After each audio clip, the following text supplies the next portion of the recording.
Today in basic microbiology class, we will discuss about bacterial motility. Let's start with the flagella. So flagella, they are thread-like appendages, okay? Flagella are thread-like appendages, and with this, they are protruding from the cell wall, okay?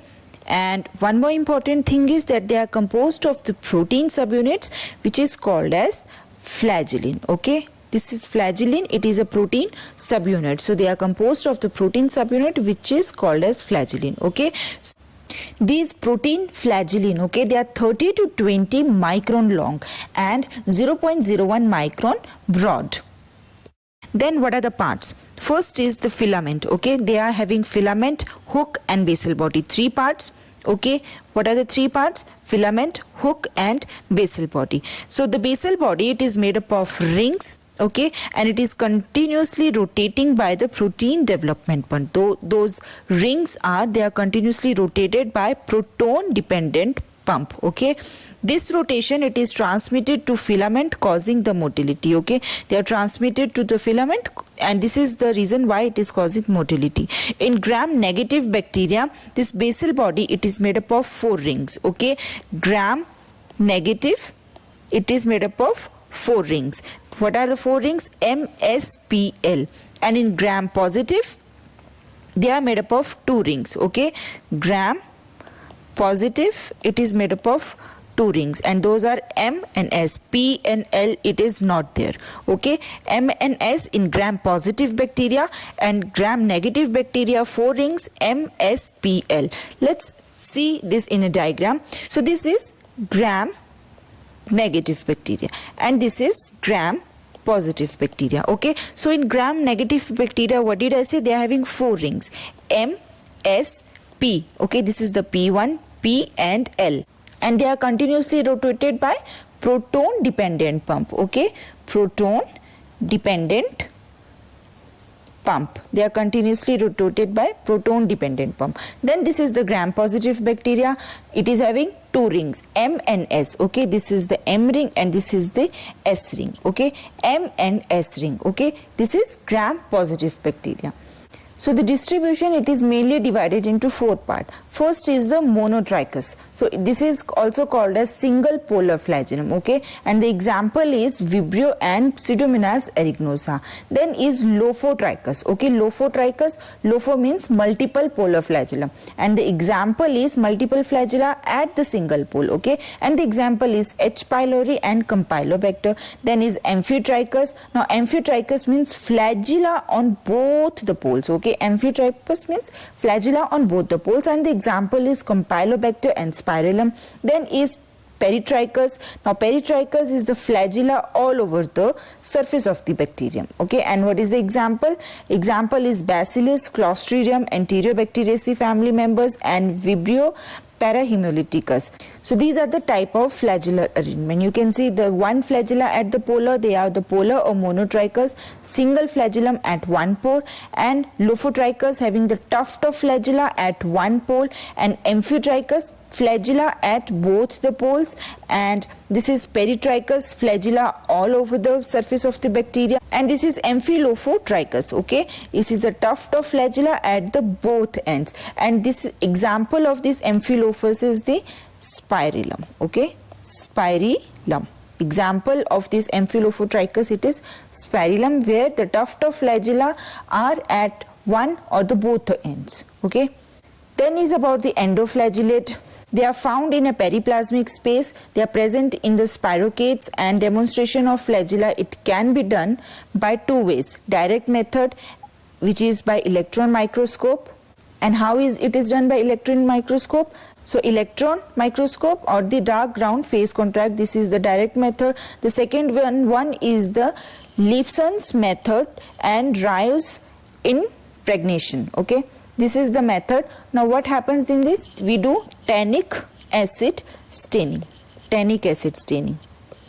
So these are the direct method of demonstration of flagella. And what are the indirect methods? So indirect method includes hanging drop preparation, okay. Hanging drop preparation, and this also includes Craigies craggy tube method. Okay, then the second form is the soft agar medium or semi-solid medium. And what is that medium we are using? We are using mannitol motility medium, that is called as mannitol motility medium. Okay, so two methods, direct method and indirect method. Now direct method includes some electron microscope, that is also includes the dark ground phase contrast, and the second one is the Lefslons or the Rios impregnation. This includes the tannic acid staining. In indirect methods, hanging drop preparations or Cargill's tube method, and the soft agar medium, which includes the mannitol motility media. Okay, the type of media is the mannitol motility media. Then about the types of motility. Okay, so corkscrew motility, it is found in T. pallidum. Darting or the shooting star, it is found in Vibrio cholerae and the Campylobacter. Stately motility, it is found in Clostridium and Salmonella. And end-to-end or the tumbling motility, it is found in Listeria. Gliding motility is found in Mycoplasma, where it is having no flagella. And twitching motility, it is found in Ichneella, Corodens.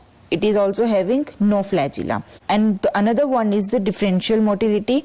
These are non-motile at 37 degrees centigrade, but they are motile at 25 to 28 degrees centigrade. And what are the examples? Listeria and Yersinia.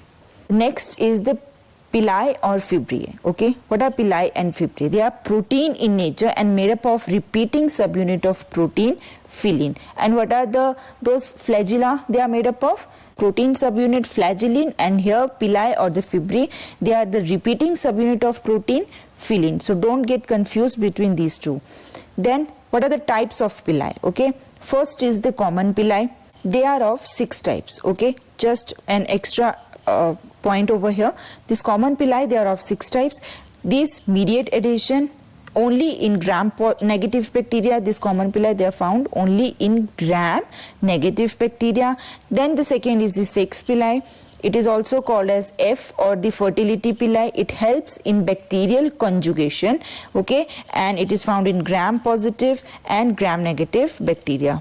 In both of them, gram-positive and for example, gonococcus. This bacteria which is containing F plasmid, they can produce sex Pilli. So if you talk about the structure of spore, they are produced under extreme condition. Okay, spores, they are highly resistant, resting or in the dormant stage of the bacteria, and they are formed or they are produced under unfavorable environment condition as a result of depletion of exogenous nutrients. Okay, when there is no nutrients, they are in the dormant form or in the resting form. Okay, 2 genera are there under the pathogenic bacteria that are spore forming, and those are Bacillus.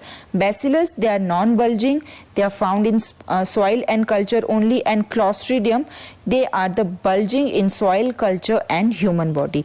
Except for Clostridium perfringens, there is no spore in human body. Then the structure of spore. First is the core. Okay, the core contains genome of bacteria and glycolytic enzyme. With this, the store energy is there, and what is that store energy? It is 3-phosphoglycerate, calcium diplonicate, and they are heat resistant. Let's see the structure of spore. The first one we discussed, it was the core wall. Okay, the core, this core one. Okay, this is the core. What is it having? It contains the genome of bacteria and the glycolytic enzyme, and with this it is having the stored energy. What kind of energy? 3-phosphoglycerate, calcium diplonicate. Okay, the second form is this core. It is having a wall which is called as core wall. Okay, now this core wall, it is made up of typical, okay, what is it is made up of? Typical peptidoglycan. Okay, typical peptidoglycan.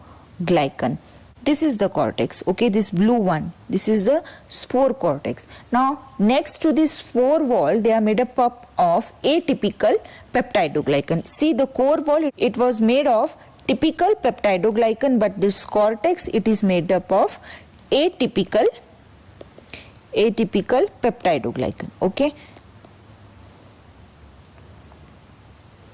atypical peptidoglycan. Now this is the thickest layer. Okay, Then after this comes the spore coat. This green one, it is the spore coat, and it is made up of keratin like protein, okay, and it is responsible for chemical disinfection, okay, it is responsible for chemical disinfection. Then comes at the last is the exosporium. This is the exosporium, the pink one. Now this exosporium, it is lipoprotein in nature, okay, this is lipoprotein in nature. So let's revise again. The second was the spore wall. It surrounds the core and it is made up of typical peptidoglycan. This is important. Then they forms the future wall of vegetative bacteria. Third was the spore cortex, okay, it is next to the spore wall and it is made up of atypical peptidoglycan. See, there was the typical peptidoglycan was the spore wall, but the spore cortex, it is of atypical peptidoglycan and it is the thickest layer. Then the fourth one is the spore coat. It is made up of keratin like protein, okay. The important thing is that it is made up of keratin like protein and it is responsible for chemical disinfection. And in the last is the exosporium. It is lipoprotein in nature, okay. This is all about the structure of spore.